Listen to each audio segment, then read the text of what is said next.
Hi, I'm Veronica Harris, host of the award-winning Veronica Harris Show, and you are watching us on DCTV.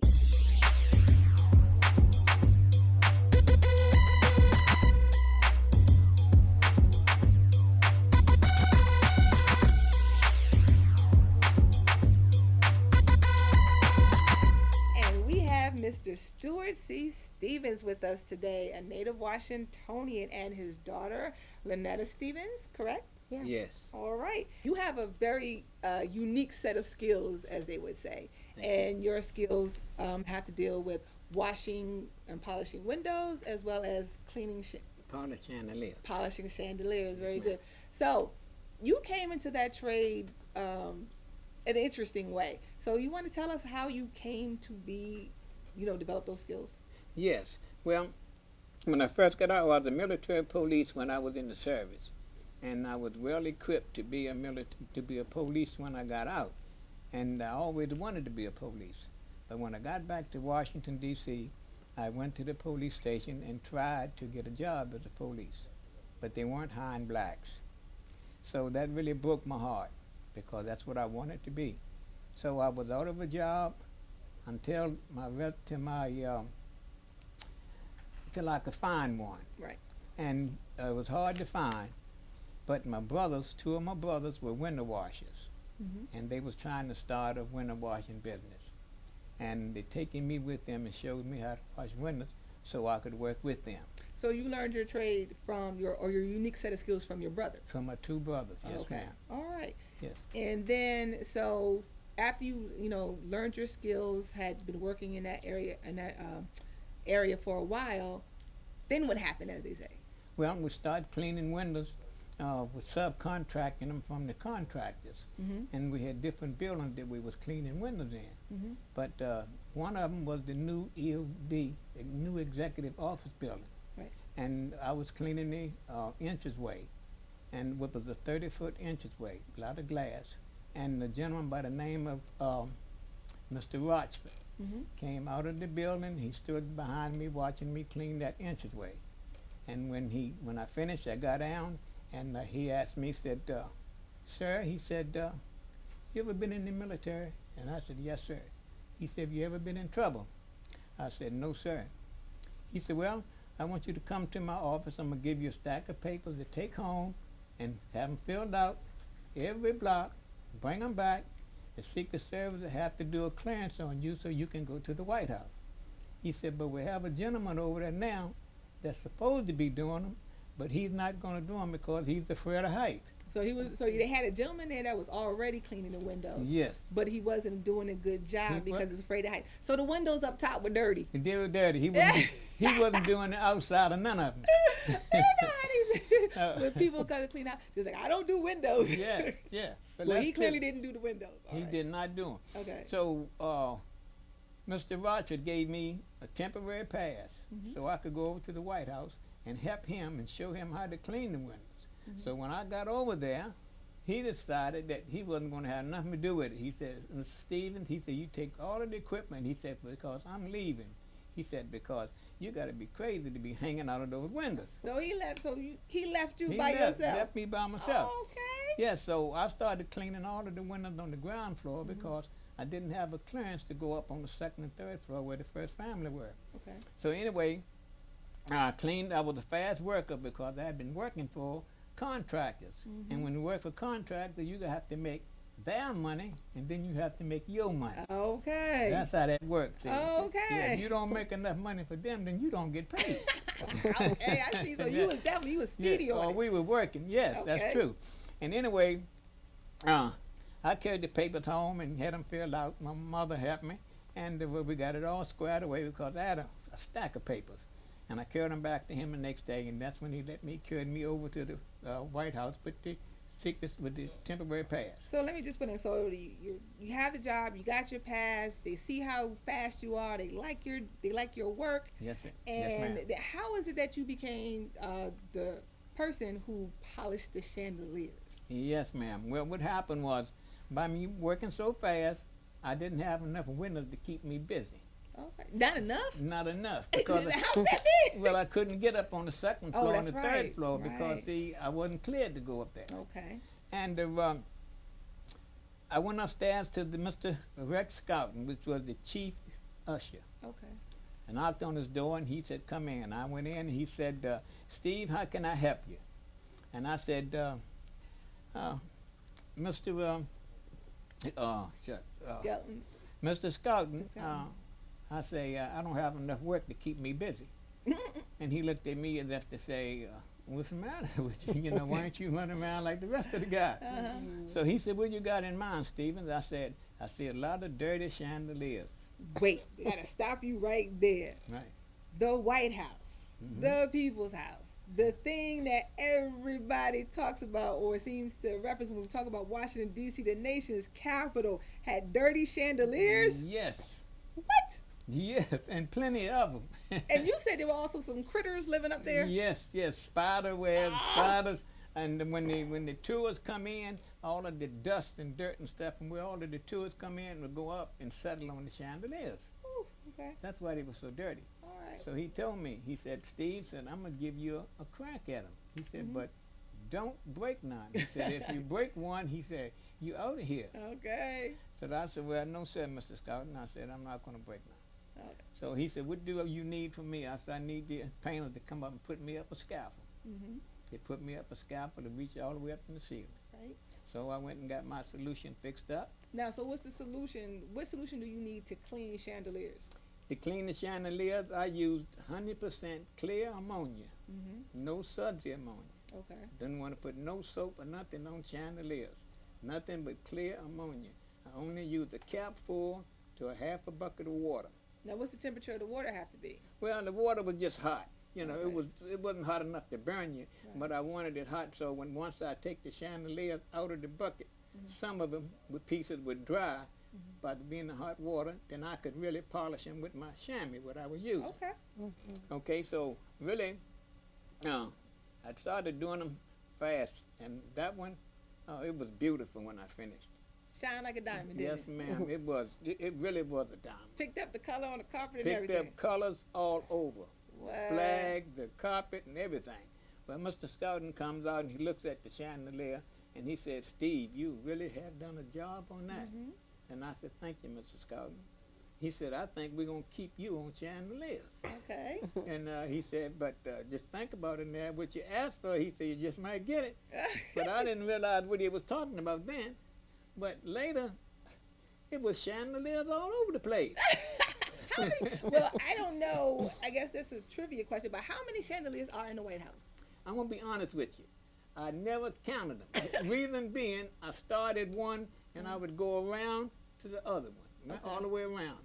And they had some of them in every room, the blue room, the red room, the green room, So which? the state dining room, all of So them. where was the biggest chandelier The located? east room. The East room. That was the room where the president made his speeches. Okay. And that way he had all of his entertainment Okay. in the east room. Now, do you know how many pieces were in that chandelier? Well, they asked me to count them because the tour guides were giving different counts. When the people asked them, "How many pieces of crystal is on the chandelier?"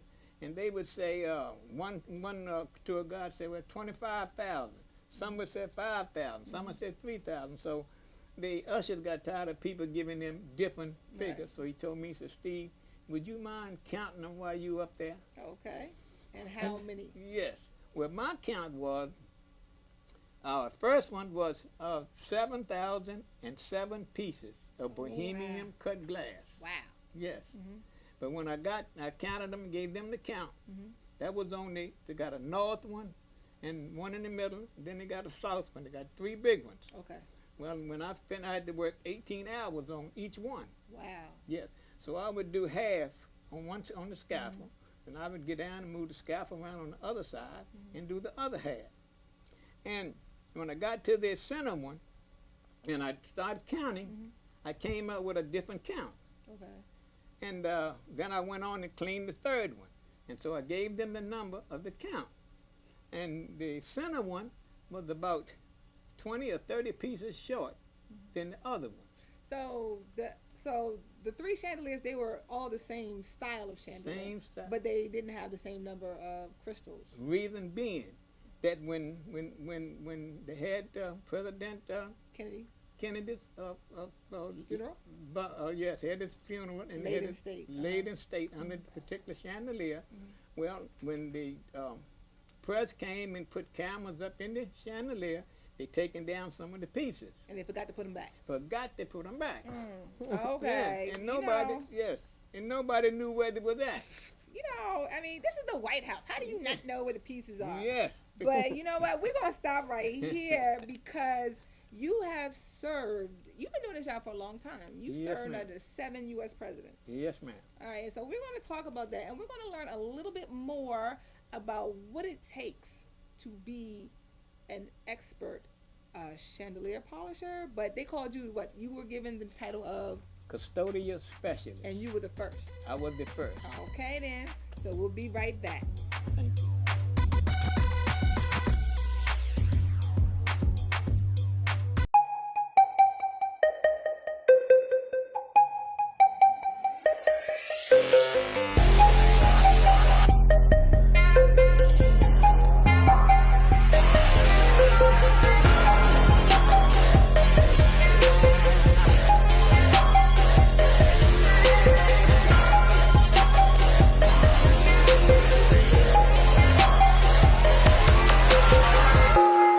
I am courageous. I am stylish. I am conscious. I am a trailblazer. I am the greatest. I'm dedicated. I am dominant.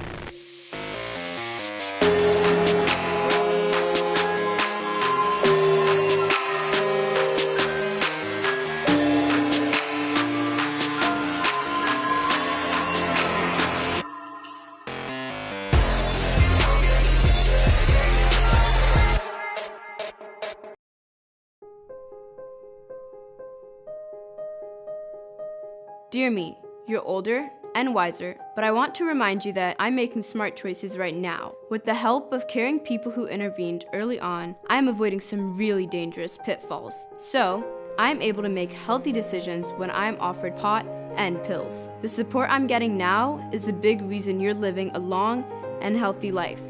So thank you to all the people who are there when I need it the most.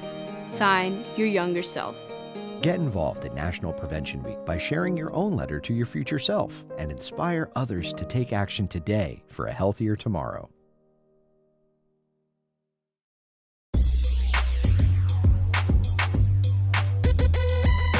And we're back with Mr. Stuart Stevens and his daughter Lynetta Stevens. And you were the custodial specialist, and you were in charge of polishing the chandeliers. Yes, ma'am. But you cleaned all Chandeliers. the chandeliers, And but mirrors. mirrors, candelabras, you name it. If it shined, you did it. Yes, ma'am. Okay. Now, you started working in the White House way back in 19... 69. Okay, you started in Got 69. Yes, ma'am.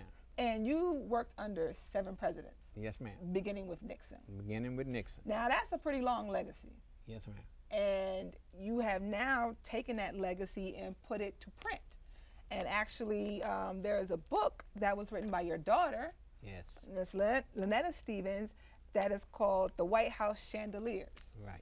And that book, well, do tell me, what is the book about?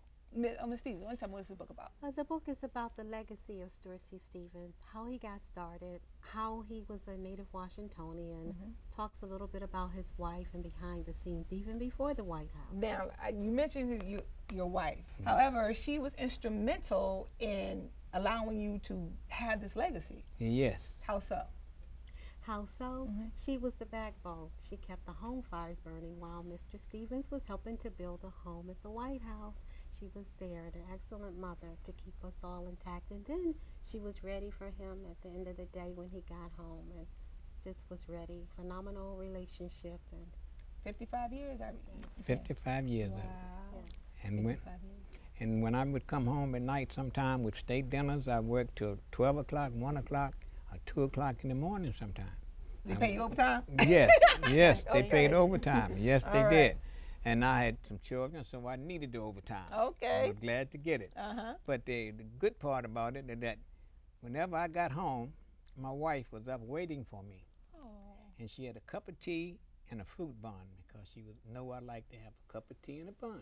Okay. Well, that's what happened when I got home. She would open the door, I would go in and we would talk. I'd ask her, how were the children doing? Anybody give her any hard time? Because if the boys gave her a hard time, I was going to take care of them. But she said, no, everything's fine.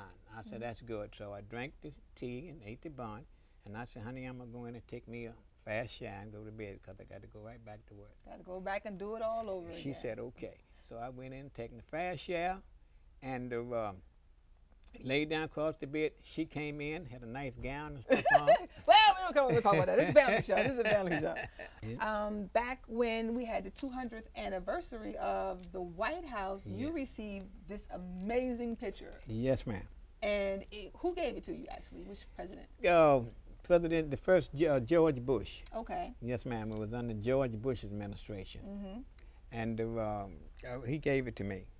And it's a wonderful picture showing, obviously, what side of the White House? It's the bottom of the picture shows the back side, which is the south side. Okay. See, and then the picture itself with the archway shows the north side. Okay. See, the White House didn't have any front doors and back doors. Hold on, wait a minute. Hold on. There's no front door?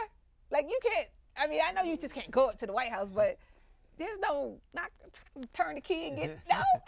Didn't have no back door and front door. They had a north door and a south door. Okay. Because they didn't want, if the guests came, they didn't want the guests to be able to say that they went in the back door. But a lot of people tend to think of, cleaning as just a mindless job, something that really anybody could do. But clearly you showed that anybody couldn't do it. Absolutely. Because the guy who was there before you wasn't doing a good job. No, he wasn't. Right.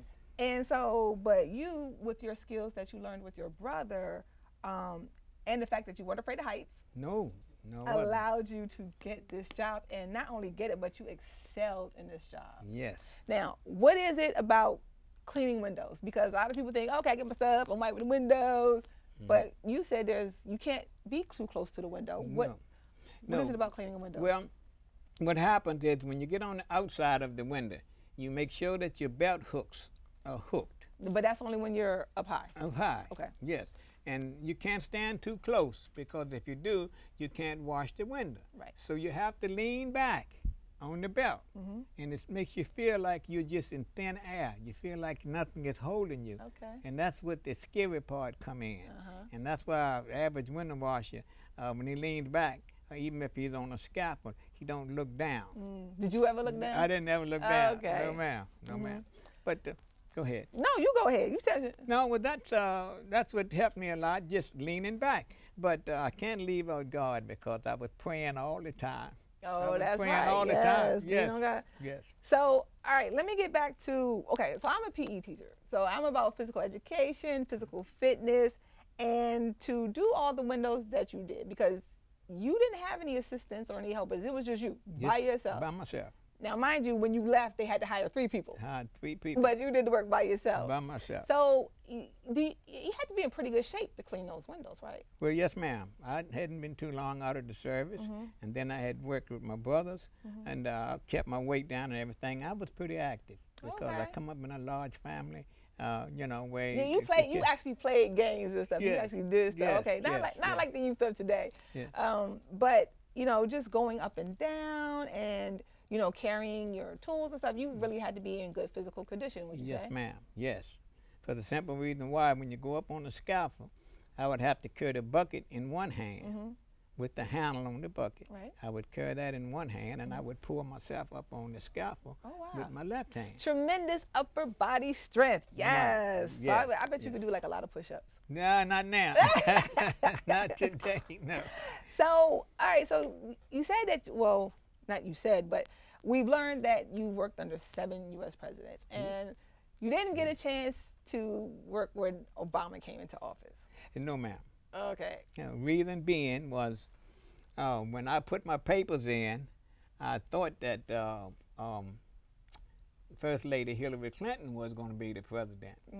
So I put my papers in, and then after President Obama made that speech at the Democratic reunion. The convention. The convention.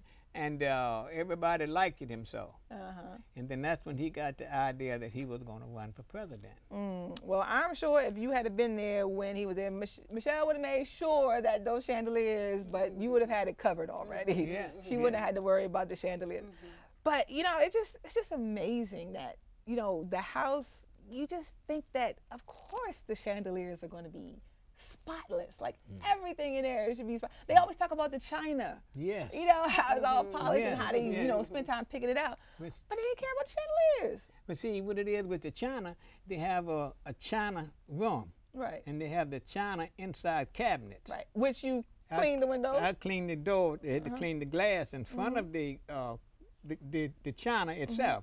But the houseman used to have to take the china out of the glass case, and they cleaned that. But I had to clean all of the glass, and even in the gold room, I had to clean all of the glass. And So now that you have, you know, you had that long career, and you retired, what are you doing with yourself now?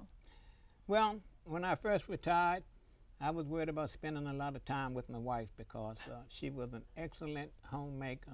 She was an excellent mother, excellent grandmother, and she was wonderful. Right. You know, I was just crazy about her. I really was. And so she didn't have a chance to do much traveling or anything while I was working at the White House because I worked a lot of hours, late hours and everything. And when I retired, first thing I thought about, well, honey, what we're going to do. Did I travel? We're going to go somewhere, we're going to do something. And we started doing a few things, but they called me and wanted me to come back to the White House. Really? Yes, my supervisor called me. Yes. And she asked me, said, Steve, you want to come back to the White House? And I said, well, I kind of do. I said, but let me ask my wife. So I said, honey, I said, they want me to come back to the White House. And she said, honey, you know, when you first went to the White House, you told everybody that God had put you there. And then you were going to leave when God take you out of there. Reason being, you had to know somebody in order to get at the White House. Everybody had kin people to get them there. I had none. So it was something like a gift. Oh, you know? yeah, a gift from Yes, God. right, right. So I guess when you left, that was your time to go. That was my time to go. Okay. Yes, and my wife, she told me that. She said, you know, you said God was going to take you out. Said, well, he taking you out till you don't want to go back down there. All And right, And I told my supervisor, I said, no, I'm not coming back. All right. Well, you know, we're up against it, so we're going to get ready to go into a break. But when we come back, we're going to wrap everything up, and I want to get some final thoughts from you and, you know, just talk a little bit more about this book. But you guys don't want to miss anything, so make sure you stay right there.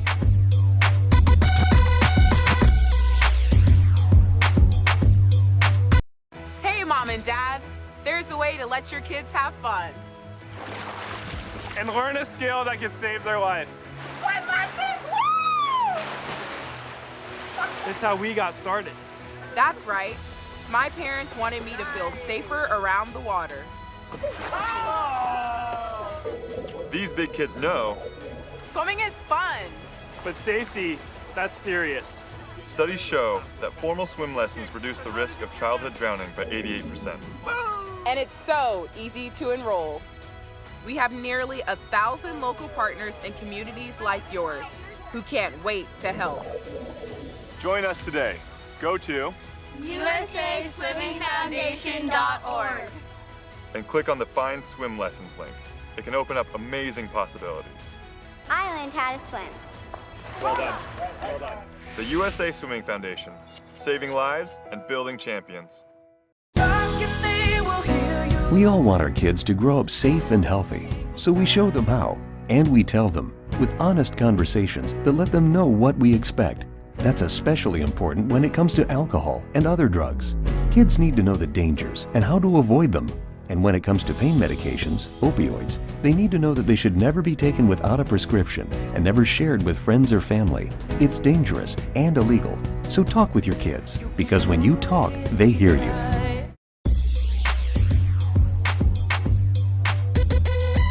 Back with our guest, Mr. Stevens and Miss Stevens. It has been so nice having you here. Thank you so much. I mean, we have just learned one of the little known secrets. You know, I guess it was a secret, but it was well known to people that we're in the know. Yes. Which brings me to the point that, in order to get into the White House, you had to know somebody. Yes, ma'am. Right? It just wasn't a place where you could go, a central location where you could go fill out an application and, look for the job listings and everything. You had to know somebody. You had to know somebody. But you mentioned earlier that you didn't know anybody. Nobody. So the fact that you actually got in, as your wife has said, meant that God called you to it. Mm-hmm. And I think it's also the fact that you had a specific, unique set of skills that you were very good at. Yes. Excellent, as you want to say. Yes. And so the work actually found you. Yes. And that's something that I like to tell my students. I always tell them, develop your skills, hone your skills, become the best at whatever it is you can do. Because if that is the case, you never have to go look for work or look for a job. It'll always come to you. Yes. And that's what happened. It came to you. Yes. And also because, and you mentioned it a lot, paying attention to detail. Because you paid attention to detail, you looked up, you were observant. Yes. You noticed that something needed to be done. Something really needed to be done. And really needed to be done. Spiders in the chandeliers. Yes. And because of that, you were the very first. You were the trailblazer. Yes. I was the first custodial specialist, and as far as I know, I was the only one. Okay. Because they hired 3 guys after I left, and I know they didn't name all of them custodial specialists. That's amazing. They needed 3 to do the job of 1. So that just shows you how amazing you were. And you were also amazing because, as I believe, the State Department wanted you. Yes, they did. The State Department came up and seen me working and asked me did I want to go to the State Department. And I told him I would love to. And he said, well, we'll see. We'll check on that. And evidently he talked to my boss. And your boss wasn't about to let you go. No. So he kept you. He was like, no. Because I had been told so many times that I got so many bonuses, and my supervisor recommended me for all kind of evaluations. I had evaluations out of sight. I really did. And I got all kind of memorabilia from all 7 presidents. Right. And just you brought up bonuses, and usually when we talk about work, we always talk about how much did you make. So I'm not going to ask you to give me a direct number, but needless to say, you were very comfortable with what you made. Yes, ma'am. Okay. Yes, ma'am. For one reason why I worked a lot of overtime because of my family. I needed it because. Well, you was only one person too, so yeah. Yes. Who else were they gonna get? But nobody else to clean the chandeliers. Okay. No, because most people was afraid to get up on the scaffold. Was all the way up to the ceiling. I know. Yes. So you said, so we've said pay attention to detail. Yes. Hone your skills. Yes. And you also say there's one more thing that people should do to make sure so they can get that, work or that career. Yes. They should also keep a what? Keep a good, never get in trouble. Keep a good record so that because if my record hadn't have been good, I never would have got there. Well, nowadays you have to keep your social media clean because that's what they look at now. Jobs, colleges, they all check that out because obviously, some places, highly secure as, the White House. Yes, you need to have people that can pass the background check, obviously. So, Ms. Stevens, as the author of the book, is there anything that you want to say? Anything that our viewers need to pay attention to? Just pay attention to a lot of detail of some of the stories that he has shared, and pay attention to how he was a young man that went on and he perfected his skill set through his brother, the only brother he has left, the only one. It was 6 of them. That brother and he are still alive today. So just pay attention to some of the detail about his history at the White House and how he was a good family man and his wife. Words of wisdom. Yes, well, thank you. again, I want to thank you so much for coming. Yes, ma'am. Thank you. I always say in D.C., it's a small city, It is. but there is so much going if on you there. pull back the layers, and you are a part of those layers. You are the history. Thank you. Living Thank history, you. living Yes. legacy. Yes, ma'am. Yes. All right, well, thank you Thank you. again so Thank you much. so much. And Thank you. I'm just, Yes. I will never look at chandeliers the same way again. No. I will never look at my windows the same way again. I'm going to make sure and check and make sure my windows Yes. are clean. Maybe Yes. there's something in the corner over there. Yes. Well, anyway, thank you all for watching. Go home and check your windows, chandeliers, and we'll see you here next time on the Veronica Harris Show.